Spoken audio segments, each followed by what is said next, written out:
Thank you so much for being here this evening, and now I'm delighted to introduce our Q&A and our wonderful moderators and panelists. But before I do that, I co-founded Diablo Ballet 23 years ago, and we are celebrating our 22nd season.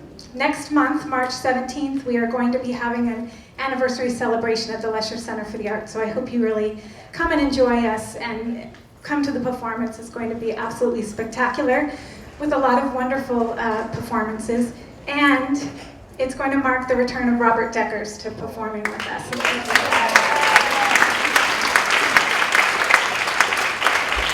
So I'd like to introduce our beautiful, wonderful moderator, who's my dearest and oldest and bestest, Joanna Berman, former principal dancer with the San Francisco Ballet.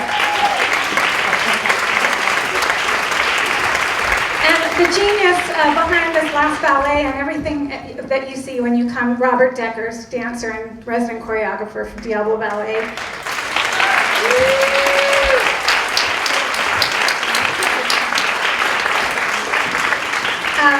Daniel Berkman, the composer and musician who just was exceptional and brilliant.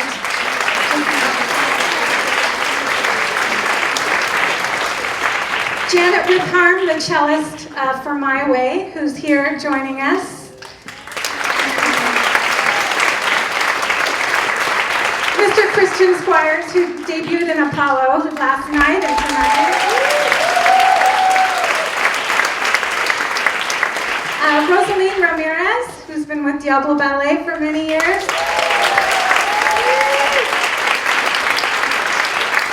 And the wonderful Aidan DeYoung will also join us on the panel.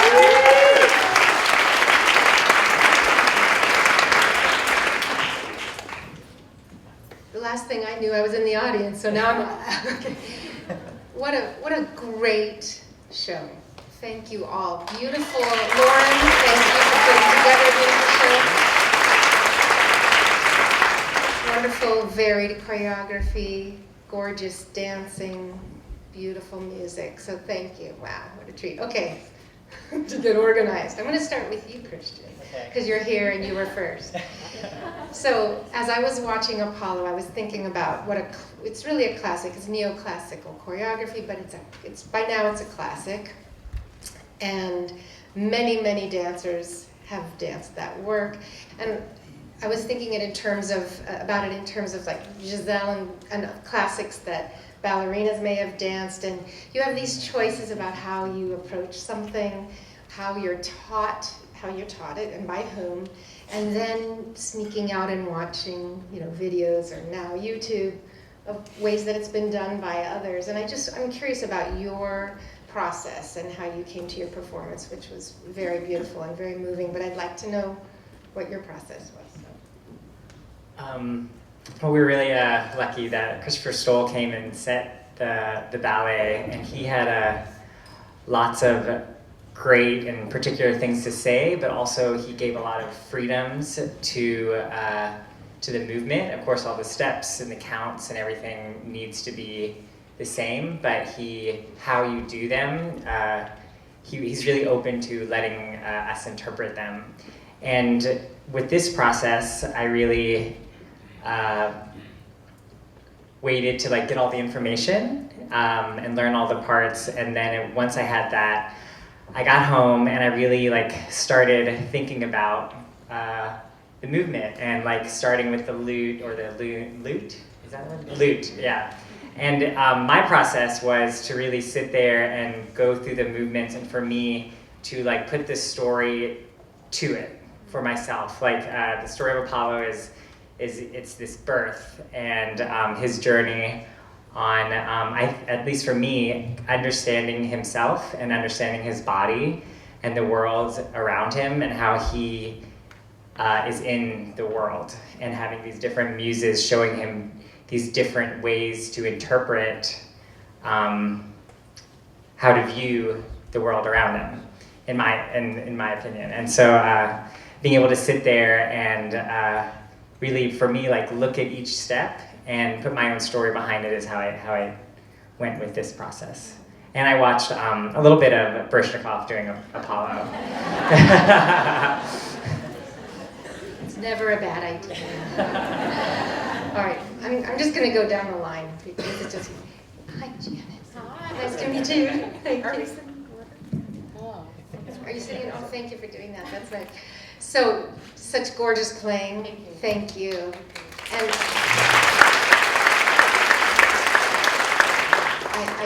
I'm sure I'm not alone. I really want to hear about, I hope you don't mind, your experience with Frank Sinatra. This is not something that a lot of people can brag about, so will you tell us a little bit about that? Sure. Thank you. Except I was thinking I also got to play for Nureyev, so, you know, it's just, if you live long enough, and there are enough famous people. But anyway, that I remember too. No, I was lucky enough back in the day when the Circle Star Theater was back in Belmont, Redwood City. How many have you been there? Anybody? Do you remember that crazy place with you'd had to walk down the aisles to get to the pit, and then. So I was really lucky to be able to play for Mr. Sinatra a number of times. I think it was either 2 or 3 engagements that he had there, and it was a really intense experience, I must say. He was a very, very exacting man. Every single note had to be exactly the way he wanted it, the way he envisioned it, probably even worse than working for choreographers, because it was minute detail, you know, absolutely minute detail. And he would stand over you. I'm going to show you what he would do. He would be up on the thing, and we would be down there, and he'd be like this, looking down to make sure you did exactly what he wanted. And the thing is that he was very consistent about how he sang every night, but, you know, when you've done the same songs for how many years did he do them, you can imagine, but I never felt like it got stale. And the one song that really sticks with me, though, was Not My Way, or New York, or any of those ones that I'm sure you all know, but it was One for My Baby, One for the Road, because the lights would go down, and he'd be there with his stool and the scotch, and he mesmerized everyone. And he was telling a story the way you told the story tonight, and it was just an amazing thing. And I'll never forget, when I'm sitting there playing, every single performance now, at a certain point, all of a sudden I feel like he's looking at me going, okay, how does this go? And, you know, and then like the fire gets turned on even more. I always play with a lot, I try to commit really to what I'm playing, no matter what it is. But, you know, when you think of somebody and the legacy that he had, it's, you know, and I know he means a lot to a lot of people. This has been an amazing year with all of actually another story that I didn't tell anybody else. My son is now 20 and studying violin to become a professional. And I thought, you know, he's 20, so any of you that have kids of that age, you know that what are they listening to? It's certainly not Sinatra. But when the duo things that happened with Lady Gaga and what's his name, you know, the other famous guy, Tony Bennett, I dragged my son to the TV and I said, Alex, you've got to listen to this. And he was mesmerized. And then immediately, he started going out and got every single Sinatra, every single song that he could possibly listen to. He still listens obsessively. And, you know, he's becoming a violinist. So the phrasing and all the inflection, he's got the bug. So he lives on. It's kind of hard for me to believe, but he lives on through all the new budding musicians that we have now. So, thank you.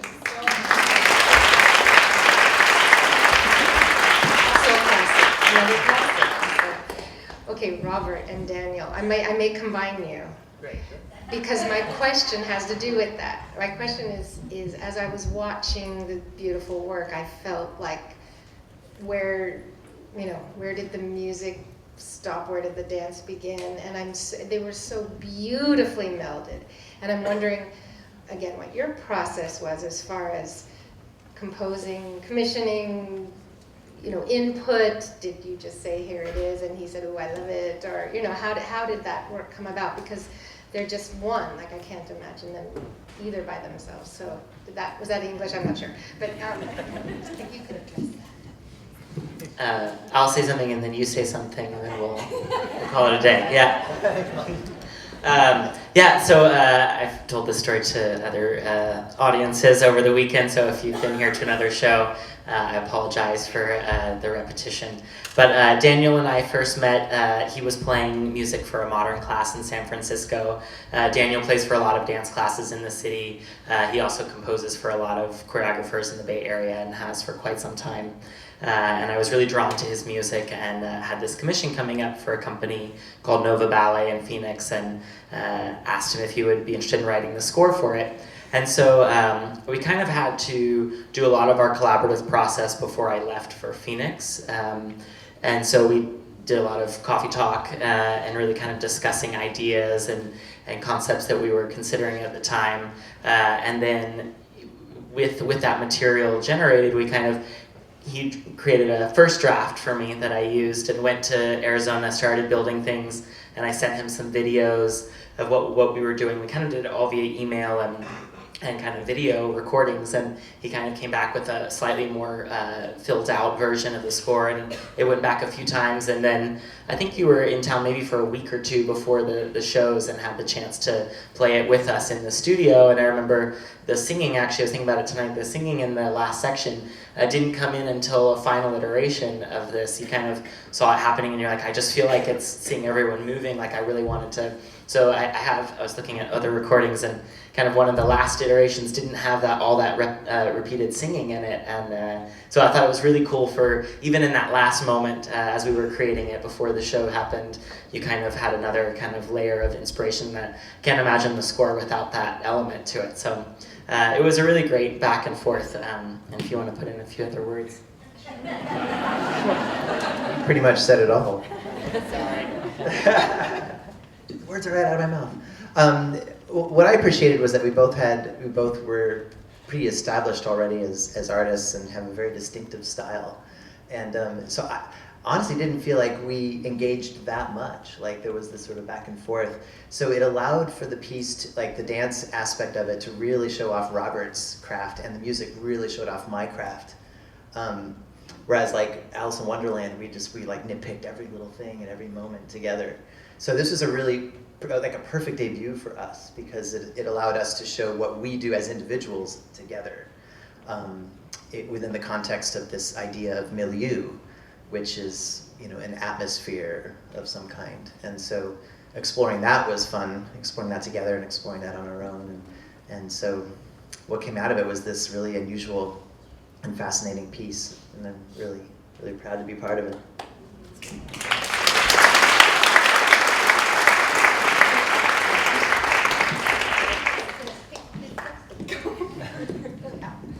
Okay, hello, beautiful dancers. So I'm also going to lump you two together, I'm afraid, because we also want to save time for questions and answers if the audience has any. So it's so wonderful watching both of you, and I just want to ask you to talk a little bit about your approach to different works in one program even, and that's the great thing about this company, is that you get such variety. So in one evening you're doing very different works, and I guess I'd like to know, as individuals, what kind of movement, what kind of music, what kind of approach appeals to really who you are as individuals. That would just be fun for me to know, and I bet a few other people to know too. So if you can talk a little bit about where your comfort zone is, what maybe pushes you but then brings you some satisfaction as well. So however you'd like to.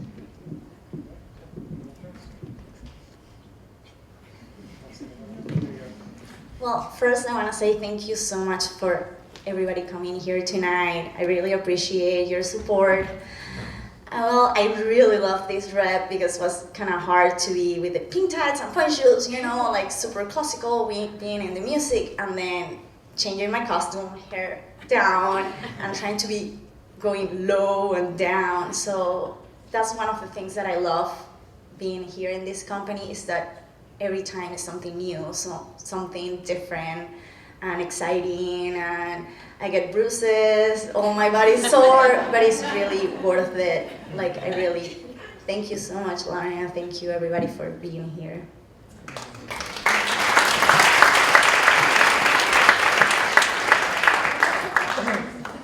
Hi everyone. So I've gotten the opportunity to work with Robert a lot over the years, even before I came to Diablo Ballet. And I don't know, my challenge with his work generally, I tend to do things very like, I try to be very fluid and sort of this like wiggly, like gaga, noodly sort of thing. Yeah, gooey. I get associated with goo a lot. So working with Robert has been really great for me personally, just because he's very collaboratively minded, as you can tell with his, working with varied dancers and musicians and things like that. So my challenge has always been to kind of technically sound everything out and make everything more just like a little cleaner and a little more precise than I would normally do it if left to my own devices. And that has been, I don't know, I think it produces really interesting things when we're each allowed kind of our own voice in the studio, as well as him being like, no, you all have to have the same intention and everything, but have your own ideas and things like that. That encouragement is always really nice as a dancer and as an artist. Yeah, he's a real slave driver. Yeah. So for me, that's been a really fun thing to do. So, yeah.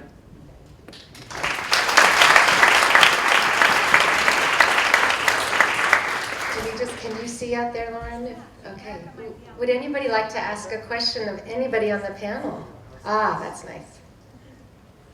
Oh, Erica has a mic. It's like Phil Donahue. It's good.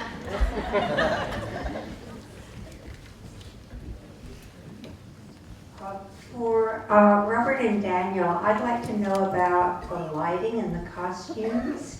And for Janet, I'd like to know about Baryshnikov.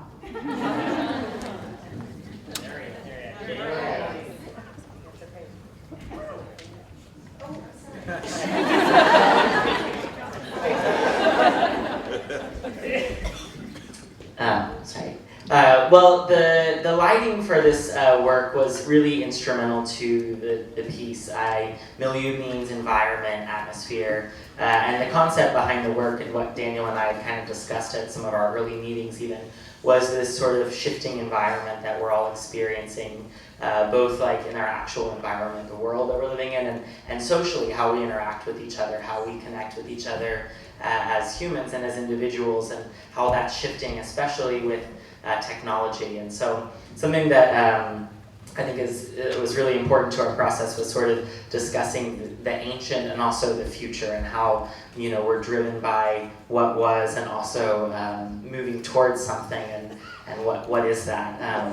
And so with all of that, I knew I really wanted to create visually an environment that went beyond the music and the dance, that kind of connected us. And I think that lighting has a great capacity to do that, to kind of be this thread that connects disparate units. So we sort of followed a sort of evolutionary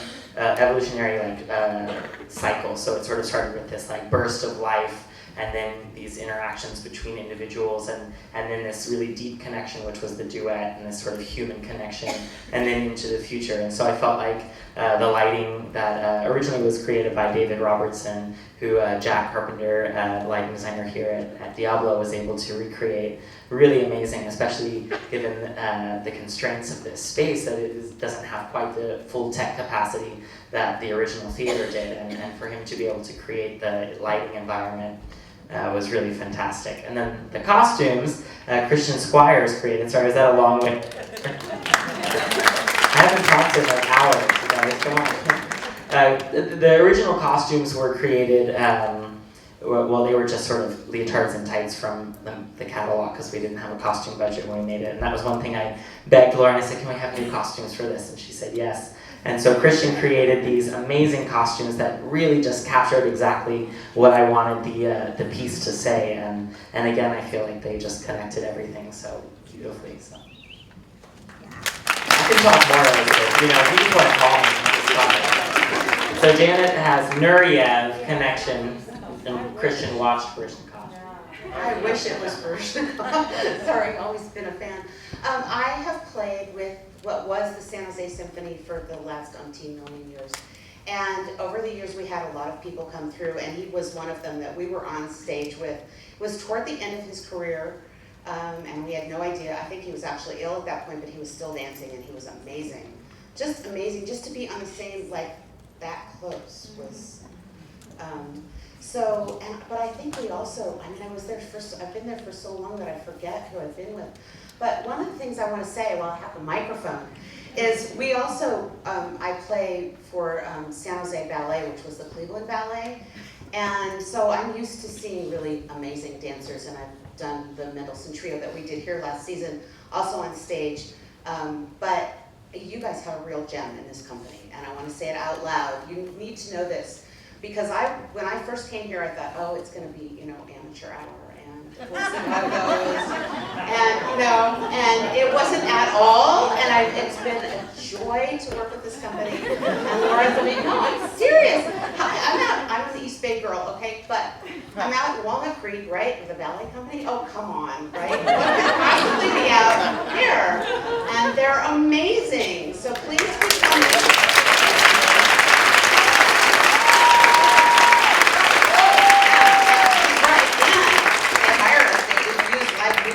Not everyone can do anymore. Thank you.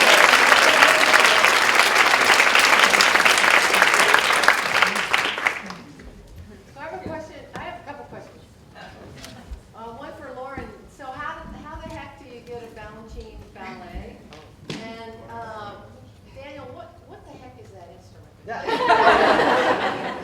Well, when I co-founded Diablo Ballet, it was very important to me to bring Balanchine to the repertoire, because I feel like if a ballet company can really perform Balanchine work excellently, it really makes a mark and shows the quality of the company. And it's very rewarding and challenging for dancers, and the audiences really enjoy it too. And Apollo has been in our repertoire since 1998. And it's very difficult to get a Balanchine work. You have to really show that you're up to the technical and artistic caliber. You have to constantly be sending them videos so they can see how you're performing their work. Their contract is size 3 font, front and back, of what you cannot do and who cannot set, who can set, and making sure the hair, the costumes, everything has to be exact, absolutely exact. And so, in a long-winded answer, I'm very honored, and what thrills me so much is to see these dancers performing Apollo so beautifully, so flawlessly, and then performing a brilliant work of Robert's on the same program. It just shows the diversity and the caliber of Diablo Ballet. It makes me very proud.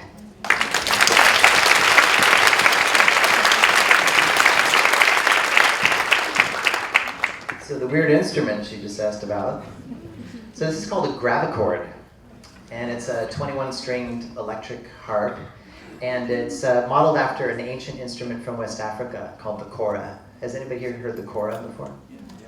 Okay, a few people. Well, just Google kora, K-O-R-A. It's magnificent. It's an underrated and underappreciated instrument. But it's evolving, and this is part of its evolution. And evolution, I think, is kind of one of the themes in our piece. So even though we were talking about evolution of technology, evolution, consciousness, here's a physical manifestation of an evolution of an instrument through hundreds of years, and it's still evolving. So there you go, and that's the gravichord.